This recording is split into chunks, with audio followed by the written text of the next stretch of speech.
My dear cadets, मैं lieutenant Ashwini Kumar from BRD Bhatparani. हमारा आज का टॉपिक है पीएम इनिशिएटिव। पीएम इनिशिएटिव में पहला नाम आता है आधार। आधार भारत सरकार की एक संस्था UIDAI द्वारा जारी किया जाने वाला एक डॉक्यूमेंट होता है, जिसमें जो है हमें 12 डिजिट का जो है एक यूनिक आइडेंटिफिकेशन नंबर प्राप्त होता है। आधार कार्ड को बनवाने के लिए हमें नज़दीकी सेंटर पे जाना पड़ता है। इसके लिए जो है एक आईडी प्रूफ और एक एड्रेस प्रूफ ले जाना पड़ता है, और कुछ प्रोसेस के बाद हमारा आधार कार्ड नंबर जारी कर दिया जाता है। आधार कार्ड के क्या क्या लाभ हैं? आधार कार्ड के द्वारा जो है सीधे पैसे का ट्रांसफ़र हमारे अकाउंट में हो सकता है, अगर हमारा बैंक अकाउंट या आधार कार्ड से जुड़ा हुआ है। भारत सरकार जो है आधार कार्ड को जोड़ने पे बहुत ज़्यादा जोर दे रही है, क्योंकि जो भी भारत सरकार द्वारा अपने देश के नागरिकों को जो भी सब्सिडी होती है, अगर हमारा अकाउंट जो है आधार से जुड़ा हुआ है तो आसानी से संबंधित नागरिक को मिल जाता है। जनधन योजना का लाभ भी आसानी से मिलता है अगर हमारा बैंक अकाउंट आधार से जुड़ा हुआ है। 10 दिन में पासपोर्ट हमें मिल जाता है। वोटर कार्ड को जो है हम आधार कार्ड से लिंक कर सकते हैं। जो भी भारत सरकार द्वारा जो भी तरह तरह के पेंशन दिए जाते हैं, तो अगर हमारा बैंक अकाउंट जो है आधार से जुड़ा हुआ तो पेंशन हमें आसानी से मिल जाता है। नया बैंक अकाउंट खोलने के लिए भी प्रयोग किया जाता है। अगर आधार कार्ड हमारे पास है तो बैंक अकाउंट बहुत जल्दी खुल जाता है। जो भी हमारे जो डॉक्यूमेंट हैं, जैसे पैन कार्ड है, आधार है, LPG गैस सिलेंडर का जो डॉक्यूमेंट है,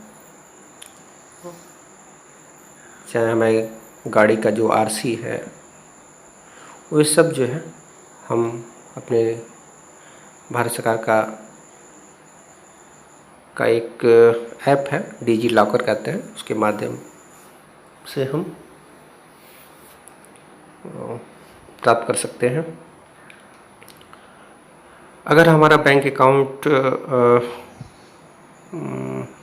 नहीं, अगर जो रेलवे का IRCTC वेबसाइट है, अगर आधार कार्ड से जुड़ा हुआ है तो हम जो है उस वेबसाइट से 1 महीने में 12 टिकट बुक कर सकते हैं। डिजिटल इंडिया पीएम इनिशिएटिव की एक योजना है, जिसके उद्देश्य जो है भारत के सभी नागरिकों को डिजिटल रूप से सशक्त बनाना, साक्षर बनाना, जिससे सरकारी सेवाओं को उन्नत करके कागजी कामकाज को कम करना और सरकार की जो भी गतिविधियाँ हैं उसको तेज़ करना। इसके लिए ज़रूरी है कि हमारे देश में जो है एक ब्रॉडबैंड सुविधा होना चाहिए।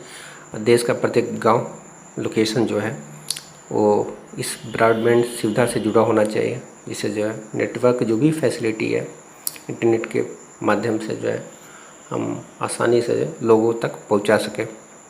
दूसरा है घर घर में फ़ोन। अगर किसी भी फैसिलिटी को देश के नागरिकों तक पहुंचाना चाहते हैं तो ये ज़रूरी है उनके पास कोई ना कोई एक प्लेटफॉर्म होना चाहिए, चाहे वो लैपटॉप हो, मोबाइल हो, इसके माध्यम से जो है वो इंटरनेट के द्वारा जो है इंफॉर्मेशन को प्राप्त कर सकें। सार्वजनिक इंटरनेट एक्सेस कार्यक्रम, इसका उद्देश्य जो भी देश के गांव हैं उनको जो है इंटरनेट से जोड़ना, जिससे जो है जो भी राष्ट्रीय ग्रामीण जो भी योजनाएं हैं वे जो है आसानी से लोगों को प्राप्त हो सके। सुधार, इसका अन्य उद्देश्य ये है कि जो भी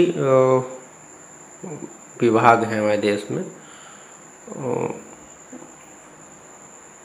उसके जो डॉक्यूमेंट्स हैं, चाहे वो स्कूली प्रमाण पत्र है, मतदाता पहचान पत्र है, जो किसी प्रकार का प्रमाण पत्र है, उसको ऑनलाइन लोगों तक पहुंचाना, लोग जो है ऑनलाइन ही उसको जो है डाउनलोड कर सकें, प्राप्त कर सकें। ई क्रांति का उद्देश्य ये है कि देश के जो भी सेक्टर हैं, चाहे कृषि है, शिक्षा है, स्वास्थ्य है, चाहे वो मार्केटिंग हो, सभी को जो है नेटवर्क से, इंटरनेट से जोड़ना, जिससे जो है इन सेक्टर के जो भी एक्टिविटी है, जो भी योजनाएं हैं, जो भी गतिविधियां हैं, लोगों को जानकारी हो, लोग जो है, और जिससे जो है आसानी से अपने क्रियाकलाप को कर सके। सभी के लिए सूचना, अगला है कि सभी के लिए सूचना ने सभी को जो है सूचना आसानी से प्राप्त हो। इलेक्ट्रॉनिक्स विनिर्माण, इसका उद्देश्य है देश में ही इलेक्ट्रॉनिक्स उत्पादों के निर्माण को बढ़ावा देना, और जो अन्य देशों से जो भी आयात इलेक्ट्रॉनिक्स उत्पादों का आयात है उसको कम करना। आईटी नौकरियां, और इसका उद्देश्य है कि आईटी सेक्टर की नौकरियों के लिए छोटे शहरों और गाँव में लोगों को प्रशिक्षित करना, जिससे जो है वे लोग जो है आईटी क्षेत्र में अधिक से अधिक नौकरी प्राप्त कर सकें। प्रारंभिक फसल कार्यक्रम, इसके तहत ग्रामीण अंचल में बहुत सारी योजनाएं कार्यान्वित हो रही हैं। इंटरनेट के माध्यम से ग्राम स्तर पर आधारभूत सुविधाएं मुहैया कराना इसका उद्देश्य है।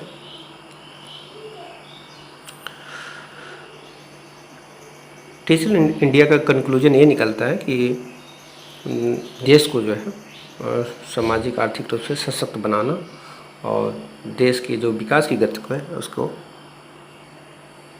बढ़ावा देना, तेज करना। स्किल इंडिया 15 जुलाई 2015 को ministry of skill development and enterprise के द्वारा जो है स्किल इंडिया मुहिम की शुरुआत की गई। इसके उद्देश्य जो है देश के युवाओं को जो है अलग अलग क्षेत्रों में कौशल बनाना और उनके लिए रोजगार उपलब्ध कराना। स्किल इंडिया की विशेषताएं,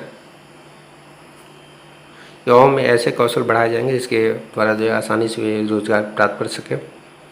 जो बढ़ई मोची, लोहार हैं, नर्स हैं, उनको जो है उनके जो परंपरागत जो उनके ट्रेडिशनल जो रोजगार हैं उनके लिए उनको ट्रेनिंग देना और उनके लिए समर्थन और मार्गदर्शन देना, जिससे कि जो है वे अपने परंपरागत जो रोजगार है उसको जो है बढ़िया से कर सकें। रियल एस्टेट, परिवहन, कंस्ट्रक्शन, गहनों के उद्योग, बैंकिंग, पर्यटन, कई क्षेत्र हैं जिसमें कौशल काम है और उस पर ज़्यादा जोर देना।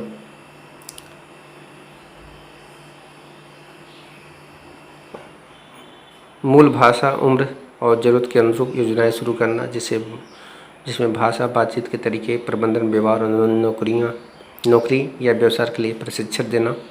लोगों को सिखाने के लिए खेल, सामूहिक चर्चा, व्यवहारिक अनुभव और कई सारे नए तरीके अपनाना। प्रधानमंत्री मुद्रा योजना।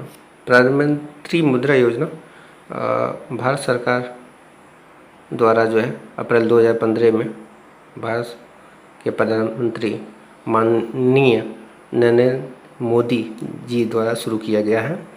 इसका उद्देश्य जो है जो सूक्ष्म, लघु और मध्यम जो इकाइयाँ हैं, जो उद्योग हैं, उनको लोन प्रदान करना, ऋण प्रदान करना, जिससे जो है इन उद्योगों को जो है बढ़ावा मिल सके और जो कमज़ोर वर्ग हैं उनको जो है एक रोज़गार मिल सके।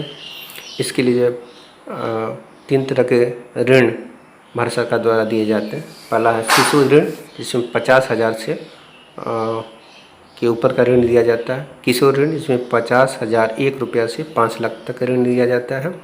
तरुण, इसमें 5 लाख 1 रुपये से 10 लाख रुपये तक का ऋण दिया जाता है।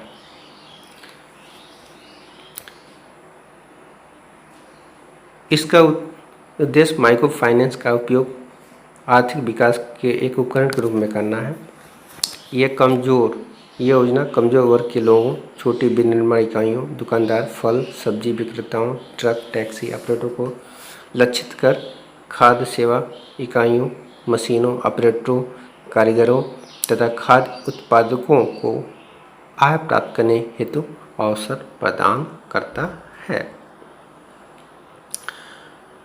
अगला है भीम। भीम ऐप एक मोबाइल ऐप है जिसका फुल फॉर्म होता है भारत इंटरफेस फॉर मनी। ये NCPL, national payment corporation of India द्वारा इसका निर्माण किया गया है। इसको जो है हम अपने मोबाइल में के गूगल ऐप में जाकर जो है इसको डाउनलोड कर सकते हैं, और डाउनलोड करने के बाद इसमें हमको रजिस्ट्रेशन करना पड़ता है। रजिस्ट्रेशन करने के बाद हमको इसमें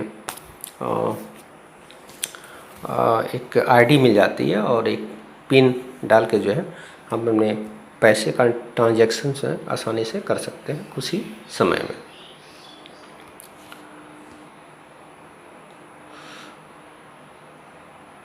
इसके लिए जो है अगर हम पैसे का ट्रांजैक्शन किसी अकाउंट में कर रहे हैं तो उसका बैंक अकाउंट डिटेल हमको पता होना चाहिए, जैसे अकाउंट नंबर हो, IFSC कोड या UPI एड्रेस, जिससे कि हम पैसे का ट्रांजैक्शन आसानी से कर सकें। ओके, जय हिंद।